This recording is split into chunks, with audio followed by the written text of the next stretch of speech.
Halo guys, selamat datang kembali di channel Indikator Saham.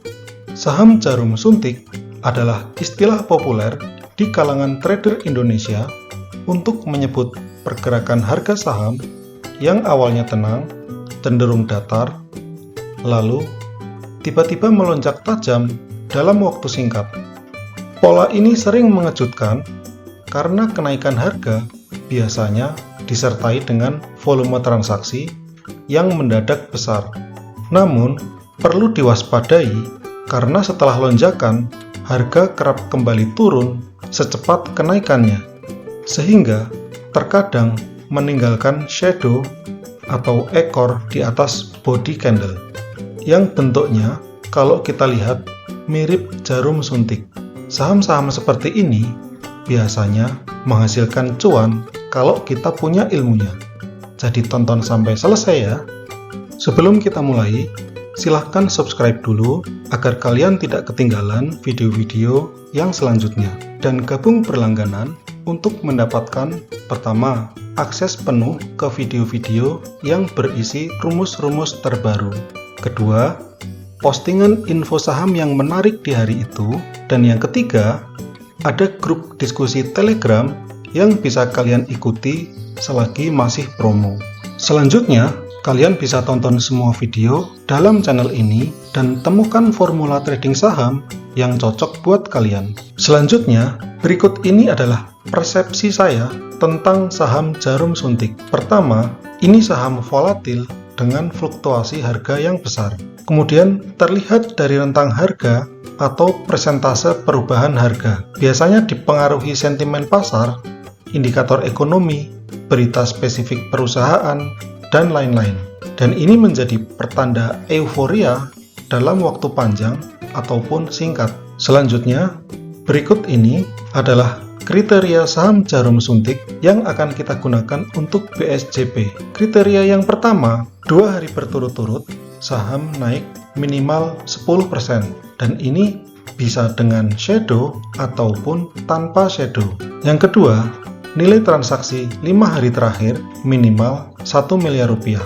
Dan yang ketiga, harga saham dalam 20 hari terakhir minimal 60 rupiah. Selanjutnya, berikut ini adalah contoh kalau kita mau BSJP atau beli sore jual pagi. Jadi ini hanya contoh ya guys. Untuk transaksinya, kalau kalian punya metode sendiri yang lebih bagus, ya silakan dipakai metodenya. Pertama, yang akan saya jelaskan adalah proses membelinya.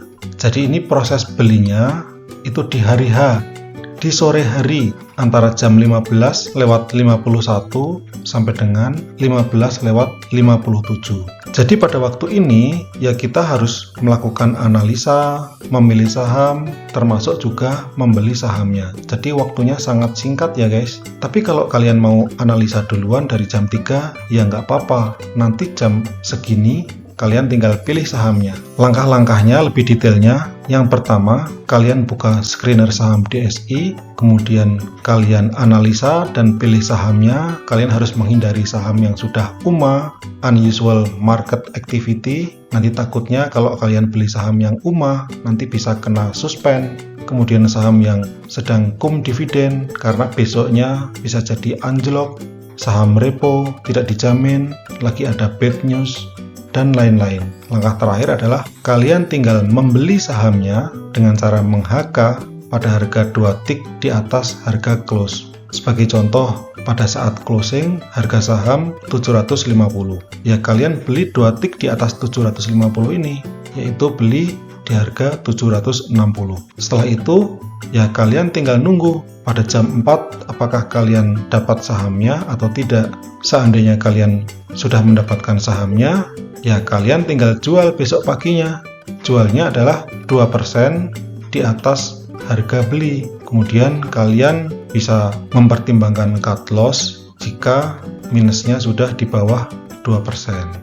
Jadi ini seharusnya kalau misalkan kita sudah pakai rumus yang probabilitasnya tinggi, ya kita tinggal tunggu saja harganya naik. Kalau cut loss kan harusnya kan jarang-jarang ya guys. Selanjutnya untuk rumus atau formula screener saham dengan aplikasi DSI, kalian bisa akses dengan menonton versi full dengan terlebih dahulu gabung berlangganan di channel ini. Selanjutnya, berikut ini adalah hasil tes selama 1 bulan dari tanggal 14 Agustus sampai dengan 14 Juli. Jadi ada cukup banyak saham yang muncul ya guys. Kita coba akan lihat beberapa satu persatu. Yang pertama, ini yang mungkin masih baru ya guys. Tanggal 14 Agustus kemarin ada saham ikan. Jadi hari pertama dia naik 21%, hari kedua naik 17%, kemudian hari ketiga dia naik 13%. Jadi ini evaluasinya sukses ya guys, naik 13%. Selanjutnya ada saham Jcon, ini tanggal 13 Agustus. Hari pertama naik 34%, hari kedua naik 14%, hari ketiga naik 5% saja. Cukup bagus ya guys, naik 5%. Selanjutnya ini contoh yang gagal, tanggal 12 Agustus, saham Bull. Nah, hari pertama naik 17%, hari kedua naik 21%, hari ketiganya naik 1,7% saja, kemudian dia lanjut turun dan berakhir di closing minus 3,4%. Ya, sekali-sekali gagal nggak apa-apa ya guys. Selanjutnya saham BBYB tanggal 12 Agustus juga. Hari pertama naik 11%, hari kedua naik 24%, hari ketiganya naik 6,8%. Kemudian ada saham PPRI tanggal 8 Agustus.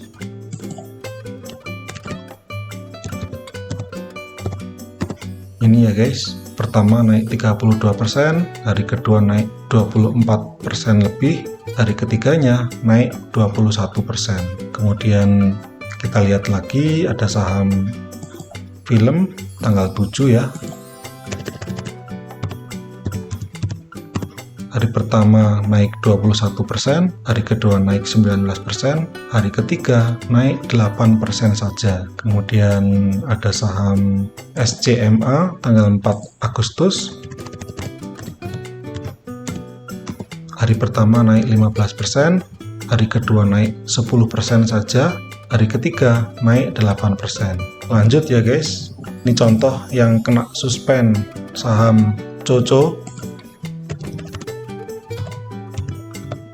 apa Koko ya guys, terserah kalian lah bacanya ya. Tanggal 31 Juli. Nah, di sini hari pertama sudah naik 24% lebih, hari kedua naik 24% juga, hari selanjutnya suspend sampai sekarang. Tapi ya harusnya kalau saham sudah arah seperti ini ya kita agak sulit untuk beli BSJP ya guys, karena pasti sudah terkunci sejak siang mungkin. Kalau kondisinya seperti ini harusnya nggak ada yang sempat membeli saham ini dan nggak ada yang kena suspend juga. Kemudian ada lagi saham SSIA, kita coba lihat lagi. Kali ini tanggal 15 Juli, hari pertama naik 24%, hari kedua 19%, hari berikutnya naik 5% saja. Ya lumayan, 5% bisa ambil cuannya kan. Kemudian ada juga tanggal 14 nih, ini habis arah, besoknya lanjut naik lagi. Jadi mungkin itu saja guys yang perlu saya jelaskan, sisanya kalian bisa lihat sendiri di sini. Secara total ada 53 saham yang muncul dalam 1 bulan kurang lebih, di mana yang sukses ada 47, yang gagal ada 6. Jadi pada saat saya tes ini win rate-nya adalah 89%. Adapun kedepannya atau yang dulu-dulu setahun yang lalu win rate-nya berapa, ya saya tidak melakukan tes pada saat itu. Tapi paling tidak berdasarkan hasil tes ini kita bisa mengetahui apakah rumus ini win rate-nya bagus atau tidak. Kan lebih baik ada hasil tesnya daripada cuma kira-kira. Ya kalau cuma kira-kira bagus, kita nggak bisa tahu apakah rumus itu bagus atau tidak. Terima kasih sudah menonton video ini. Jangan lupa subscribe, like, komen, share, dan gabung berlangganan ya guys.